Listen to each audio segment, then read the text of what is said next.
शादी हर लड़की के लिए एक नई शुरुआत होती है। संध्या के लिए भी ये दिन खास था। बचपन से जिस राजकुमार की कल्पना की थी, आज उसी के साथ उसने फेरे लिए थे। विवेक शांत और समझदार स्वभाव का लड़का था। संध्या के माता पिता को तसल्ली थी, बेटी को अच्छा घर मिल गया। नई दुल्हन की आरती उतारते वक्त विवेक की मां ने संध्या से कहा, बहू, अब इस घर की शान हो तुम। बस ये बात साबित करने में देर मत करना। हाँ माँ जी, मैं आपकी हर एक उम्मीदों पर खरी उतरूंगी। पूरा दिन शादी के रस्मों और शगुनों में बीत गया था। शाम ढलते ढलते घर में शांति छा गई।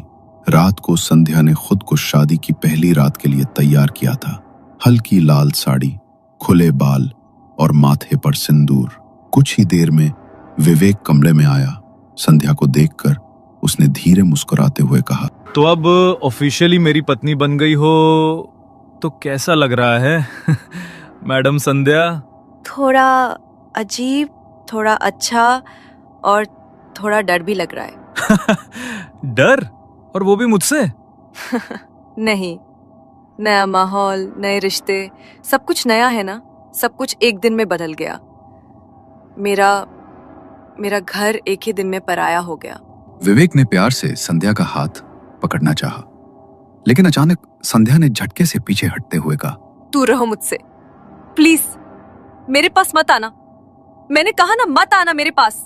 तुम्हें डर लग रहा है? किसी ने कुछ कहा क्या? मुझे नहीं पता, बस तुम दूर रहो मुझसे। हाँ ठीक है बाबा, इतना क्यों डर रही हो? Don't worry. तुम एक काम करो, थोड़ा पानी पी लो और शांति से सो जाओ। कल बात करते हैं, ओके? विवेक ने कमरे में रखा पानी का गिलास उठाया ही था तो अचानक संध्या की नजरें दरवाजे की तरफ फिक्स हो गई और वो एकटक दरवाजे की तरफ देखने लगी। विवेक कुछ समझ पाता उससे पहले ही संध्या जमीन पर बैठ गई। दोनों पैर मोड़कर, सिर झुकाकर कुछ बुदबुदाने लगी। तेरे परिवार का वक्त पूरा हो गया है। मैं लौट आई हूँ और अब मेरा बदला मैं लेकर ही रहूंगी। विवेक सन्न रह गया था। उसकी नई दुल्हन, जो कुछ मिनट पहले तक मुस्कुरा रही थी, अब जमीन पर बैठकर किसी और आवाज में बात कर रही थी। संध्या, ये क्या बोल रही हो तुम? देखो, ये मजाक अच्छा नहीं है। उठो संध्या, चलो उठो। लेकिन संध्या का चेहरा अब शांत नहीं था। उसकी आंखें अध खुली थी और लहजा बदल चुका था।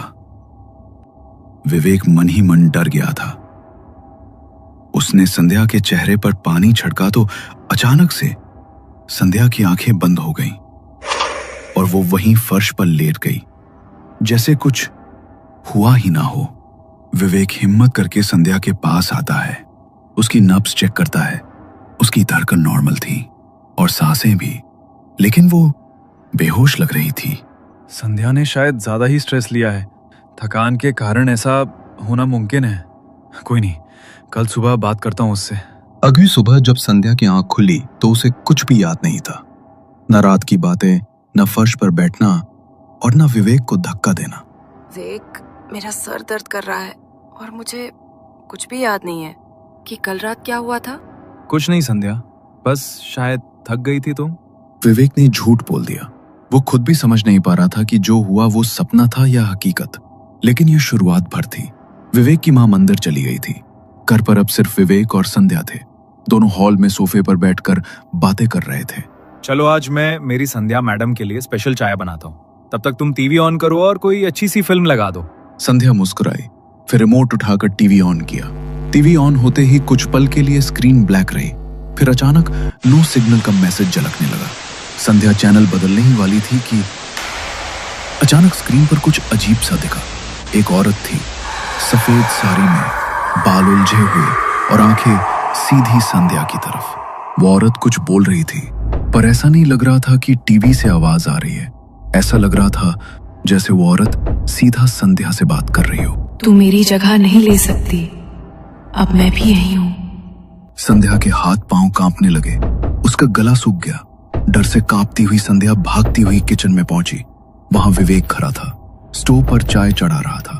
संध्या ने बिना कुछ कहे उसे पीछे से कसकर पकड़ लिया। विवेक, टीवी पे एक औरत थी, अजीब सी। वो मुझे देख रही थी, जैसे मुझसे बात कर रही हो और जैसे कुछ कहने की कोशिश कर रही हो। विवेक चुप था, वो हिला तक नहीं। संध्या की आंखें बंद थीं, वो कांप रही थी, सांसें बेकाबू थीं, और तभी पीछे से एक जानी पहचानी आवाज आई। संध्या, क्या हुआ? मैं तो यहाँ हूँ, बाहर नींबू ढूंढ रहा था। किससे बातें कर रही हो? संध्या की रूह कांप गई। जिसे वो पकड़े हुए थी वो कौन था?